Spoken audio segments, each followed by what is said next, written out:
Over 3.5 million new cases of skin cancer are diagnosed each year, and 1 in 5 Americans will develop skin cancer in their lifetime. And 90% of those cancers are the result of exposure to ultraviolet radiation. If you're on the internet, you've probably seen that all sunscreens are toxic, and there's warnings that you shouldn't use a sunscreen. But I can assure you, sunscreens are safe, and using a sunscreen can prevent skin cancer and save your life. An ounce of prevention is priceless.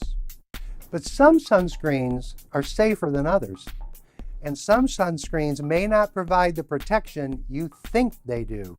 So if we're going to find out which sunscreens are safe and which sunscreens are effective, we need to use real science. Real science.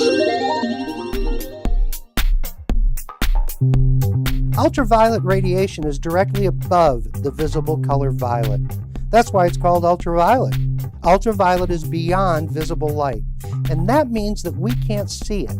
But even though we can't see it, it can still see us. So always wear a sunscreen, even on cloudy days. UVB rays cause erythema. That's reddening of the skin and tanning. UVB rays are referred to as the burning rays. SPF measures the amount of sunburn protection, but the SPF may not indicate the protection you think it does. Although we assume that doubling the SPF doubles the protection. Doubling the SPF from 15 to 30 doesn't double the protection. It only increases protection by 2%. An SPF of 30 only increases protection 2% above an SPF 15. But it takes twice as much active sunscreen ingredient to get that 2% protection.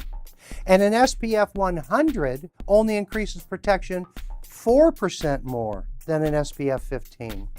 And yet it takes 7 times as much active ingredient to get that 4%. The FDA recommends an SPF 15 or higher. And the FDA has determined that any increase in protection above SPF 50 is insignificant. The FDA has proposed regulations that limit the maximum label claim to SPF 50 plus. High concentrations of some sunscreens may not be safe. Why expose yourself to unnecessary risk, especially when it costs more? A lot more. UVB isn't the only problem. We also need to be concerned about UVA. UVA rays are referred to as the aging rays. UVA has less energy than UVB, so UVA doesn't cause a sunburn, but it does penetrate deeper into the skin, and it contributes to chronic sun damage and skin cancer. And that makes UVA even more dangerous. It's because it's so sneaky. You can be damaging your skin and not even know it. Remember, SPF only indicates protection from UVB.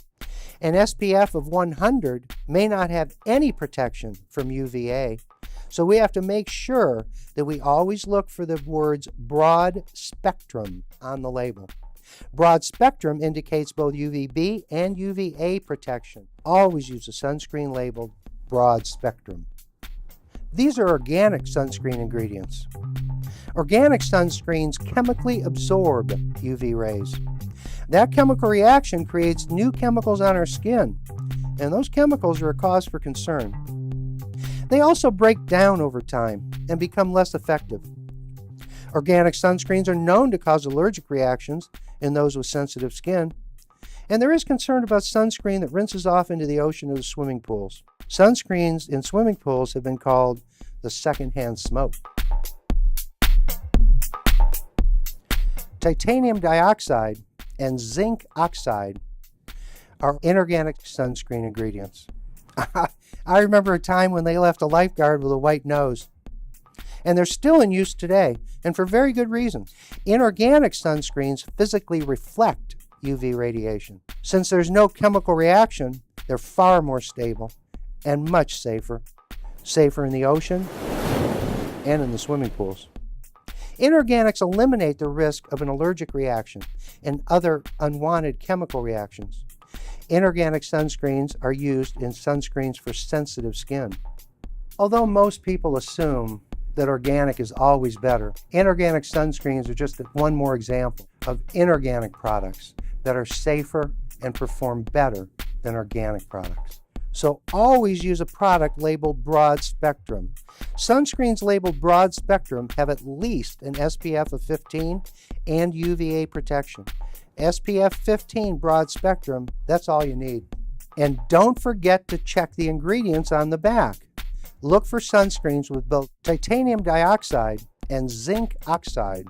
And please avoid organic sunscreens. You can check the FDA online for more information. And please always practice safe sun. It's not very pretty if you don't.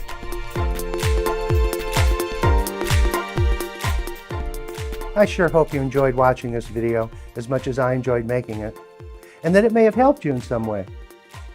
If you liked my video, share it with your friends, and say so on Facebook and YouTube. And don't forget to check out my webpage and my YouTube channel. There's other articles and videos that you probably find interesting, and I'd love to hear from you. If you have any questions or an idea for my next video, let me know. I'd love to make my next video just for you. So be smart, be informed, join the revolution.